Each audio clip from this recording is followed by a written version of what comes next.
नमस्कार दोस्तों, एक बार फिर से स्वागत है आपके अपने चैनल पर। आज हम फिर से एक अद्भुत कथा लेकर आए हैं जो न केवल आपके जीवन की परेशानियों को दूर करेगी बल्कि आपके जीवन में सफलता भी लाएगी।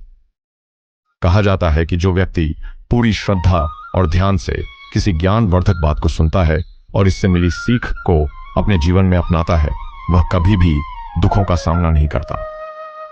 पुराणों में यह स्पष्ट बताया गया है कि अधूरी छोड़ी गई कथा या अधूरा ज्ञान जीवन में कष्ट का कारण बनता है। इसलिए हमारी आपसे विनम्र प्रार्थना है कि इस कथा को अंत तक अवश्य सुनें।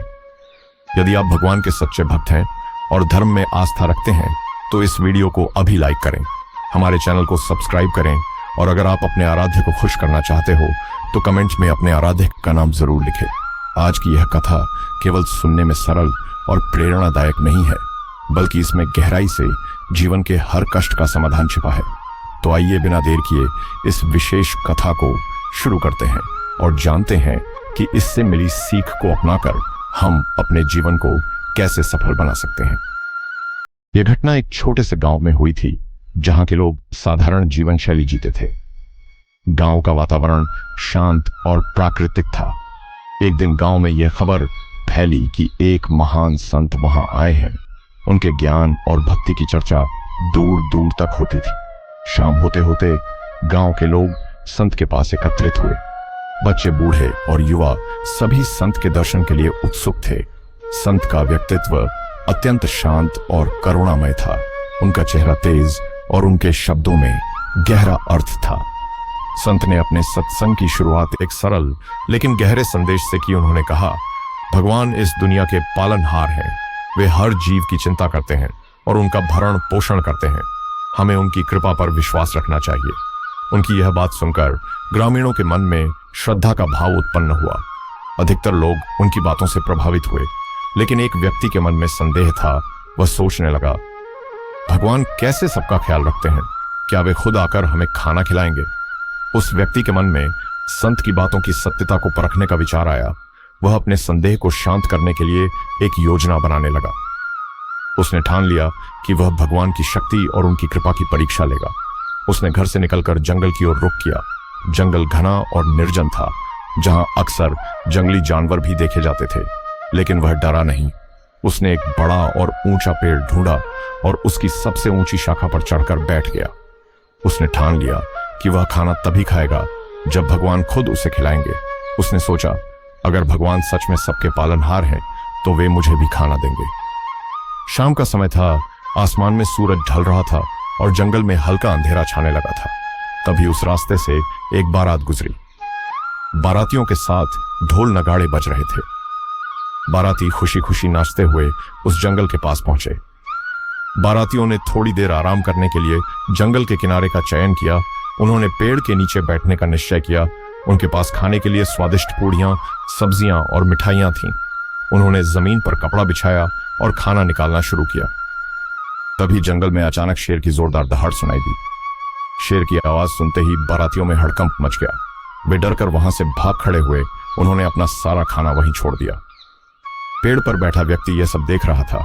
उसने सोचा, शायद भगवान ने मेरे लिए यह भोजन भेजा है, लेकिन मैंने ठान लिया है कि बिना जबरदस्ती के मैं कुछ भी नहीं खाऊंगा। रात का अंधेरा गहराने लगा। जंगल में सन्नाटा छा गया। पेड़ के नीचे रखे भोजन को उठाने वाला कोई नहीं था। तभी वहां से कुछ चोर गुजर रहे थे। चोर अपने अगले शिकार की योजना बना रहे थे। अचानक उनकी नजर जमीन पर रखे खाने पर पड़ी। चोरों को यकीन नहीं हुआ। उनमें से एक बोला, अरे, इतना सारा खाना यहां पड़ा है। लगता है आज हमारी किस्मत अच्छी है। हमें मेहनत किए बिना ही इतना बढ़िया खाना मिल गया। लेकिन दूसरे चोर ने संदेह प्रकट किया। उसने कहा, यह जंगल है, यहाँ इस तरह का खाना पड़ा होना अजीब है। कहीं यह जाल तो नहीं? हमें सतर्क रहना चाहिए। पहले यह देखना होगा कि आसपास कोई छिपा तो नहीं है। तभी चोरों ने मशाल की रोशनी इधर उधर डाली। तभी उनकी नजर पेड़ पर बैठे व्यक्ति पर पड़ी। उन्होंने तुरंत उसे नीचे उतार लिया। चोरों ने आपस में बात की, यह आदमी यहाँ क्या कर रहा है? हो सकता है कि यह इस खाने के बारे में जानता हो। सबसे अच्छा यही होगा कि पहले इसे यह खाना खिलाया जाए। अगर इसमें कुछ गड़बड़ होगी तो यह आदमी पहले मरेगा। पेड़ से उतारे गए व्यक्ति ने चोरों से खाना खाने से साफ मना कर दिया। उसने कहा, मैं यह खाना नहीं खाऊंगा। लेकिन चोरों ने उसकी एक न सुनी। उन्होंने जबरदस्ती उसके मुंह में पूड़ियां ठूंस दी। खाने के बाद उस व्यक्ति का मन बदल गया। उसने सोचा, संत ने सही कहा था, भगवान किसी भी परिस्थिति में हमें खिलाने का उपाय कर सकते हैं। अगर वे चाहें तो जबरदस्ती भी खिला सकते हैं। पेड़ पर घटी उस घटना के बाद उस व्यक्ति का जीवन पूरी तरह बदल गया। अब वह पहले जैसा नहीं था। उसके मन में भक्ति का बीज अंकुरित हो चुका था। उसने महसूस किया कि ईश्वर की शक्ति असीम है और उनका हाथ हर परिस्थिति में अपने भक्तों पर रहता है। उसने अपना संदेह त्याग दिया और ईश्वर की भक्ति में लीन हो गया। उसने अपना समय ध्यान, प्रार्थना और लोगों को सत्संग सुनाने में लगाना शुरू कर दिया। धीरे धीरे वह व्यक्ति मलुकदास के नाम से प्रसिद्ध हुआ। मलुकदास ने अपने अनुभवों के आधार पर लोगों को सिखाया कि भगवान हर जीव की चिंता करते हैं। उन्होंने कहा, हमें अपने जीवन में ईश्वर पर विश्वास रखना चाहिए। चिंता करना व्यर्थ है, क्योंकि भगवान हर समय हमारे साथ हैं। अब उसने अपना घर, धन दौलत और अन्य सांसारिक सुखों का मोह त्याग दिया। गांव के लोग उसके इस परिवर्तन को देखकर हैरान थे। लोग पूछते, तुमने अपनी जिंदगी को पूरी तरह क्यों बदल लिया? वह मुस्कुराकर कहता, अब मेरी जिंदगी भगवान के हाथों में है। मुझे कुछ भी करने की जरूरत नहीं। सबके पालनहार राम ही सब कुछ करते हैं। धीरे धीरे मलुकदास ने गांव के लोगों को सत्संग में बुलाना शुरू किया। वह भगवान के प्रति विश्वास और भरोसे की कहानियां सुनाते।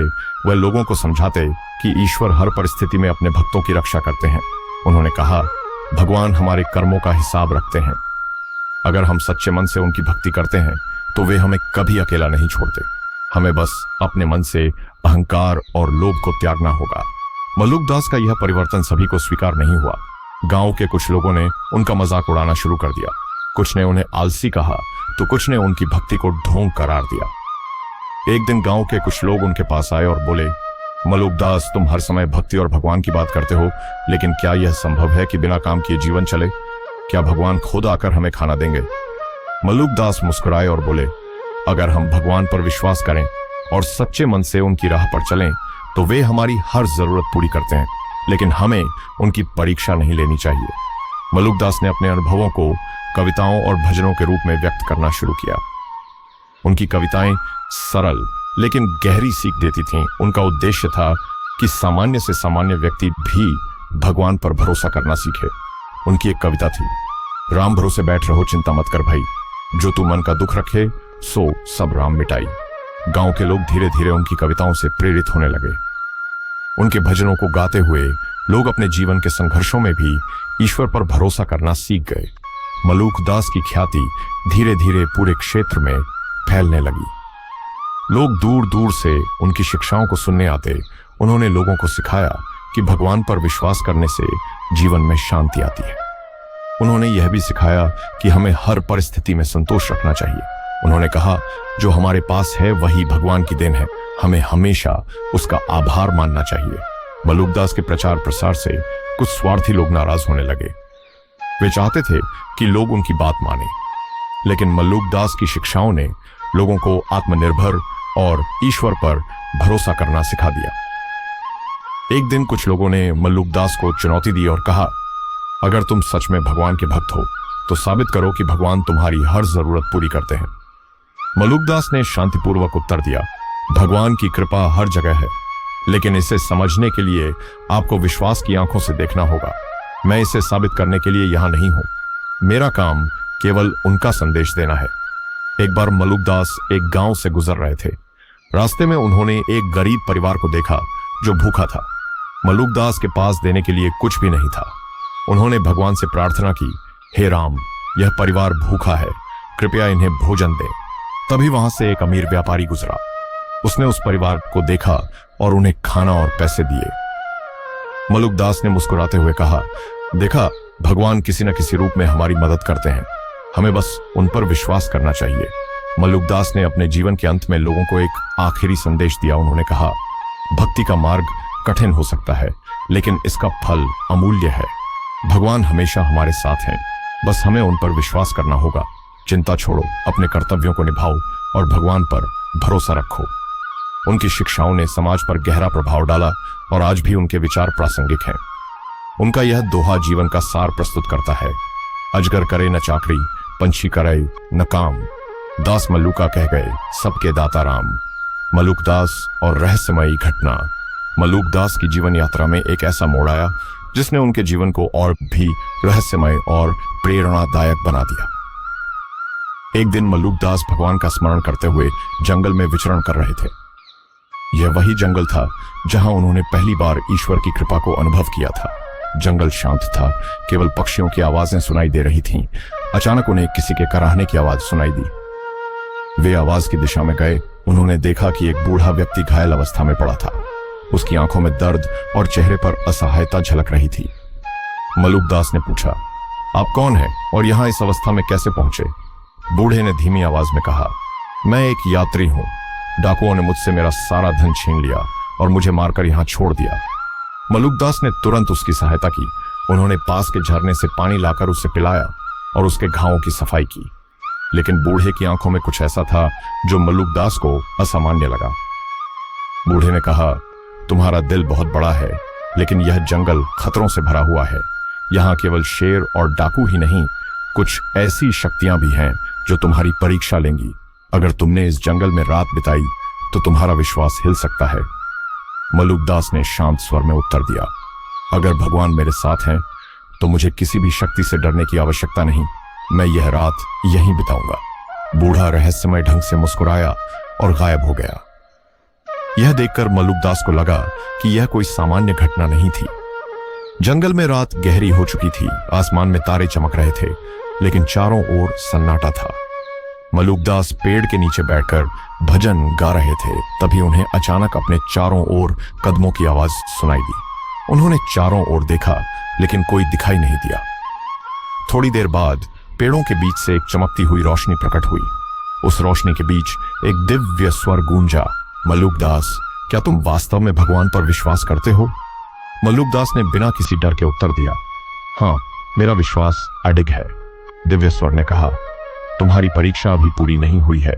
अगर तुम भगवान पर सच्चा विश्वास रखते हो तो अपनी सबसे प्रिय वस्तु का त्याग करो। मलूक दास के पास कोई संपत्ति नहीं थी। उनके पास केवल उनके भजन और उनकी साधना थी। उन्होंने अपने मन में विचार किया और कहा, मेरे पास त्यागने के लिए कुछ भी नहीं है, लेकिन अगर मेरे भजन ही मेरी प्रिय वस्तु हैं तो मैं उन्हें भी भगवान को समर्पित करता हूं। दिव्य स्वर ने कहा, तुम्हारे त्याग की परीक्षा अभी बाकी है। इस जंगल में एक ऐसा स्थान है जहां पहुंचने वाला व्यक्ति अपने विश्वास की सच्चाई को साबित कर सकता है। अगर तुम वहां जाने का साहस रखते हो तो चलो। मलूक दास ने दिव्य निर्देश का पालन किया। उन्होंने ध्यान में बैठकर भगवान से मार्गदर्शन मांगा और जंगल के भीतर गहराई में चल पड़े। रास्ता अंधकारमय और डरावना था। पेड़ों के झुरमुट के बीच से डरावनी आवाजें आ रही थीं। चलते चलते मलूक दास एक गुफा के पास पहुंचे। गुफा के द्वार पर लिखा था, जो भीतर जाएगा वही अपने विश्वास की सच्चाई जानेगा, लेकिन सत्य तक पहुंचने के लिए भय का सामना करना होगा। मलूक दास ने बिना किसी डर के गुफा के अंदर कदम रखा। गुफा के अंदर अजीब घटनाएं होने लगीं। पहले उन्हें ऐसा महसूस हुआ जैसे कोई अदृश्य शक्ति उन्हें रोकने की कोशिश कर रही हो। कभी उन्हें ठंडी हवाएं लगती तो कभी जोरदार आवाजें सुनाई देती। थोड़ी देर बाद उनके सामने एक बड़ा अजगर प्रकट हुआ। अजगर ने कहा, अगर तुम इस रास्ते से आगे बढ़े तो मैं तुम्हें निगल जाऊंगा। मलूक दास शांत रहे। उन्होंने कहा, तुम्हारी शक्ति केवल दिखावा है, मैं भगवान के नाम से सुरक्षित हूं। जैसे ही उन्होंने भगवान का नाम लिया, अजगर गायब हो गया। गुफा के भीतर आगे बढ़ते हुए उन्हें एक विशाल कक्ष दिखाई दिया। वहां एक दर्पण रखा था। दर्पण में उन्होंने अपनी ही छवि देखी, लेकिन वह छवि विकृत और डरावनी थी। दर्पण से एक आवाज आई, तुम्हारे भीतर के डर को खत्म करना होगा। मलूक दास ने अपनी आंखें बंद की और भजन गाने लगे। थोड़ी देर बाद दर्पण टूट गया और एक मार्ग खुल गया।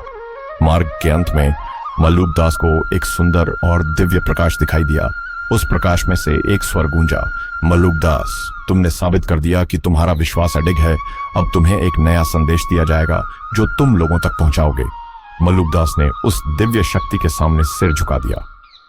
उस शक्ति ने उन्हें सिखाया कि ईश्वर पर विश्वास का अर्थ केवल भय से बचना नहीं है, बल्कि प्रेम, त्याग और करुणा को अपनाना है। गुफा से लौटने के बाद मलूक दास और भी अधिक निडर और प्रेरित हो गए। उन्होंने गांव-गांव जाकर लोगों को भगवान की कृपा के बारे में बताया। उनकी शिक्षाओं में अब एक नई गहराई और रहस्यमयता थी। लोग उनसे पूछते, मलुकदास, आपको यह ज्ञान कहां से मिला? वे मुस्कुराते और कहते, भगवान के मार्ग पर चलने से। हर डर और हर चुनौती केवल हमारी परीक्षा है। अगर हम विश्वास रखें तो हर मुश्किल आसान हो जाती है। मलुकदास ने अपने जीवन में लोगों को यह संदेश दिया, भगवान केवल उन तक नहीं पहुंचते जो उनसे कुछ मांगते हैं, वे उन तक पहुंचते हैं जो खुद को उनकी सेवा में समर्पित कर देते हैं। डर और संदेह को त्यागो और अपने भीतर के प्रेम को जगाओ।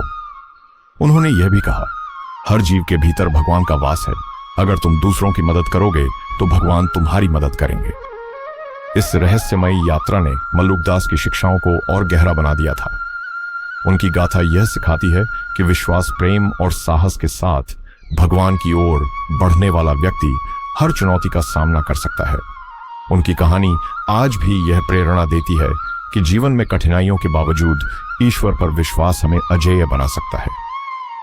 जो विश्वास रखे राम पर वह कभी नहीं हारता। जो डर से ऊपर उठ जाए वह भगवान को पा जाता। यह कथा हमें यह सिखाती है कि ईश्वर पर सच्चा विश्वास रखने वाले व्यक्ति को कोई भी परिस्थिति हिला नहीं सकती। जीवन में आने वाली चुनौतियां केवल हमारी परीक्षा हैं और उनका सामना करने के लिए साहस, धैर्य और भगवान पर अडिग विश्वास आवश्यक है। अपने कर्म करते रहना, त्याग और करुणा को अपनाना और स्वार्थ से ऊपर उठकर दूसरों की सेवा करना ही सच्ची भक्ति है। जो व्यक्ति अहंकार और लोभ को त्याग कर प्रेम और समर्पण के साथ ईश्वर की राह पर चलता है, उसे न केवल शांति मिलती है बल्कि वह अपने जीवन में सफलता भी मिलती है। इसी के साथ कहानी यहीं पर समाप्त होती है। आपसे प्रार्थना है, कहानी आपको कैसी लगी कमेंट में हमें जरूर बताएं और वीडियो को लाइक करके दोस्तों में शेयर करें और साथ ही चैनल को सब्सक्राइब करें। मिलते हैं नेक्स्ट वीडियो में, तब तक के लिए धन्यवाद।